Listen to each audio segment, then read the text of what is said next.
আমার পাশে দেখতেছেন এখানে আমন ধানের চারা বসানি হচ্ছে।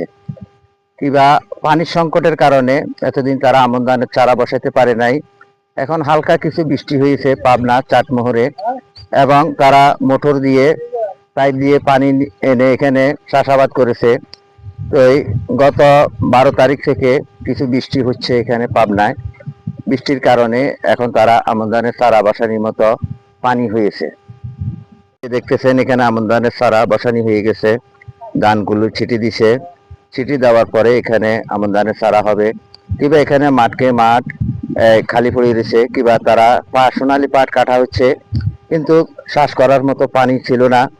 এখন পানি হচ্ছে, একটু বৃষ্টি হচ্ছে, কেউ পানিতে বাসতেছে, আর কেউ পানির সংকটের কারণে চাষাবাদ করতে পারতেছে না। দেখতেছেন এখানে আমন ধানের চারা বসানোর জন্য তারা জমিনগুলা প্রস্তুতি করতেছে। যথেষ্ট পরিমাণ এখানে এখন বৃষ্টি হালকা হালকা হচ্ছে, তেমন কোনো ভারী বর্ষণ হচ্ছে না পাবনায়। এখানে হালকা বৃষ্টি হচ্ছে, কিংবা ভারী বর্ষণের পূর্বাভাস দিয়ে যাচ্ছে আবহাওয়াবিদ। বৃষ্টি হলে এখানের কৃষকের জন্য অনেক ভালো হইতো। এই যে দেখতেছেন সোনালী পাট কেটে কিন্তু এগুলা বোঝা বাঁধা হচ্ছে। বোঝা বাঁধার পরে এগুলা আপনার মেইন রোডে নিয়ে যাবে। এখানে মাঠে কোনো পানি নেই, মাঠে এক ফোঁটা পানিও নেই, কিন্তু হালকা সামান্য ছিটে ফোঁটা বৃষ্টি হচ্ছে। এখানে যদি পানি থাকতো তাহলে কৃষক এখানে পাটগুলা ভিজাইতে পারতো, কিন্তু এখন তাদেরকে বাড়তি গাড়ি ভাড়া দিয়ে দূর দূরান্ত নিয়ে যেতে হচ্ছে।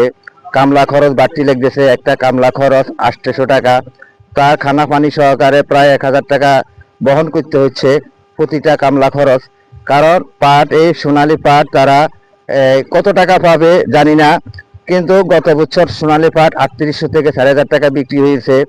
এইবারে কিন্তু আরো যথেষ্ট পরিমাণ তাদের খরচের পরিমাণ বেড়ে গেছে, কারণ তারা বিজানির সংকটের কারণে তাদেরকে প্রতি কামলায় 1000 টাকা করে বহন করতে হচ্ছে। এই সোনালী পাট ওইখানে রাস্তার ওইখানে মাঠে নিয়ে যাবে, ওইখানে নিয়ে তারা গাড়িতে বোঝাই করবে। এরপরে এই পাট ওইখানে নদীতে নিয়ে ভিজানোর পরে তারা এগুলা আঁশ উঠাবে, আঁশ উঠাইয়ে আবার তারা এগুলা শুকিয়ে বিক্রি করবে। এই যে দেখতেছেন এখানে পুরাটা মাঠ, কোনো মাঠে তেমন পানি নাই, কিন্তু ওইদিক নিচু জায়গাতে কিন্তু পানি জমতেছে না, কারণ এখানে পানি জমা হয় না, পানি চলে যায়। বৃষ্টি হালকা বৃষ্টি হচ্ছে, তাই বৃষ্টি যদি ভালোভাবে হয় তাহলে কিন্তু তারা এই সোনালী পাট ভিজাতে পারতো। কিবা তারা এখানে এখন যে আমন ধানের চারা বসাইতেছে সেই পানি হয়েছে, হয়তো এর আগে পানি ছিল না। আমি আপনাদেরকে সবসময় কৃষি ভিডিও দিয়ে থাকি, আপনারা আমার ভিডিওগুলো দেখতেছেন। আমার এই ভিডিওগুলো আপনাদের কাছে কেমন লাগে অবশ্যই আপনারা কমেন্ট করে জানাবেন। আপনারা আমাকে যেখান থেকে দেখতেছেন, কোন ডিস্ট্রিক্ট থেকে দেখতেছেন, অবশ্যই কমেন্ট করবেন। ইউটিউব চ্যানেলে যদি নতুন হয়ে থাকেন আপনারা আমাকে সাবস্ক্রাইব করে পাশে রাখবেন, এবং ফেসবুক পেজে যারা আছেন আপনারা যদি নতুন হয়ে থাকেন অবশ্যই ফলো দিয়ে পাশে থাকবেন নিত্য নতুন কৃষি ভিডিও দেখার জন্য। সকলকে আন্তরিক ভালোবাসা, প্রাণ ঢালা অভিনন্দন জানিয়ে আমি আব্দুল মতিন চলনবিল থেকে বিদায় নিচ্ছি। আসসালামু আলাইকুম।